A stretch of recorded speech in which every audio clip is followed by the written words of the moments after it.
This is Inside Indiana Business Radio for the afternoon of Friday, July 19th, 2024. I'm Sarah Simcox. Indiana's ag bioscience sector contributes as much to the state's economy as auto manufacturing does, according to a new report from AgriNovus Indiana.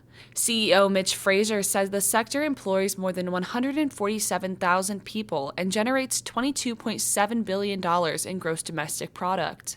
I think that context is so powerful in a state that is so good at auto manufacturing and so good at agriculture and ag bioscience. To have two cornerstones for this economy to continue to grow is absolutely incredible, and that's new data that I'm not seeing prior to this report. The report also identifies growth opportunities, including creating a network in which farmers could form partnerships with ag bioscience companies to spur innovation. You can connect to the full report at InsideIndianaBusiness.com. Texas-based investment firm Blue Spring Wealth Partners is entering the Indiana market by acquiring Fort Wayne-based Shelton Financial. Shelton has been operating for around 25 years and manages about $500 million in assets. Financial terms are not being disclosed, and Blue Spring said no jobs will be negatively affected.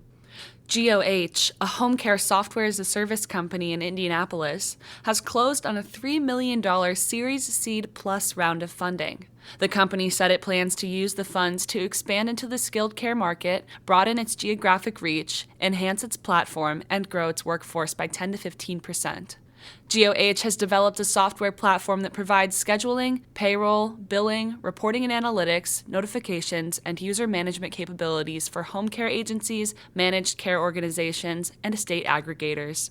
From the number one source for Indiana business news, this is Inside Indiana Business Radio. IBJ Media, Inside Indiana Business, and the Indiana Economic Development Corporation invite you to the Engage Indiana series, presented by CareSource, Indiana University, and Old National Bank. With an unrelenting focus on growing Indiana's economy, we'll dive into each region's unique challenges and distinct opportunities for growth. 9 regions, 1 goal. Indiana's bold future starts here. Discover more and register at ibj.com/engage.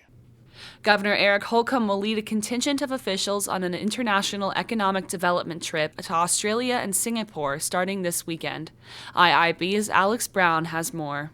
The governor, First Lady Janet Holcomb, and Indiana Secretary of Commerce David Rosenberg will depart Indianapolis for Australia on Saturday and return from Singapore on Tuesday, July 30th. They will be joined by officials from the Indiana Economic Development Corporation. The governor's office said the trip will, quote, focus on growing partnerships to advance mutually beneficial economic development, innovation, and talent development in key shared sectors such as advanced manufacturing, defense, and energy, end quote. Indiana shares significant trade ties with both regions, with imports and exports exceeding $1.8 billion and $944 million with Australia and Singapore, respectively. The state is home to 32 Australian businesses, including CNR Racing, CSL Plasma, Everstream, Pratt Paper, SalesPond, and Tronics, as well as 2 Singaporean-owned businesses. Several Indiana-based companies do business in either Australia or Singapore, with consultant CAI, Eli Lilly and Company, and Zimmer Biomet operating in both.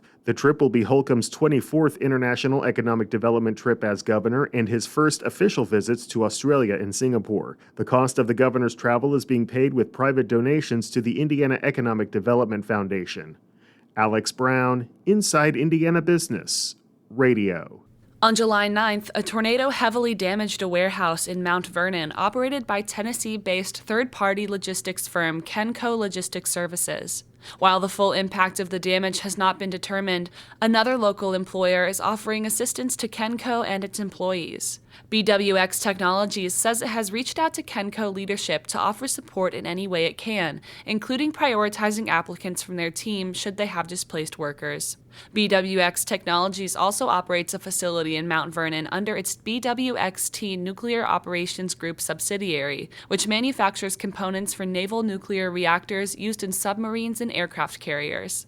Warsaw-based Bowen Center cut the ribbon Thursday on its new mental health crisis center in Pierceton. Vice President of Intensive Services Tess Ottenweller says the facility features peer counselors who can help individuals experiencing mental health episodes. I really think what goes above and beyond in this new crisis program is that human connection that our peers provide. They walk alongside the individual throughout their crisis assessment, orient them to the options available, what's coming next. The facility was made possible with a $4.4 million grant from the Indiana Department of Mental Health and Addiction.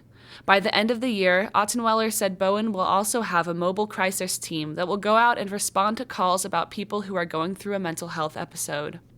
I'm Sarah Simcox for Inside Indiana Business Radio, On Demand.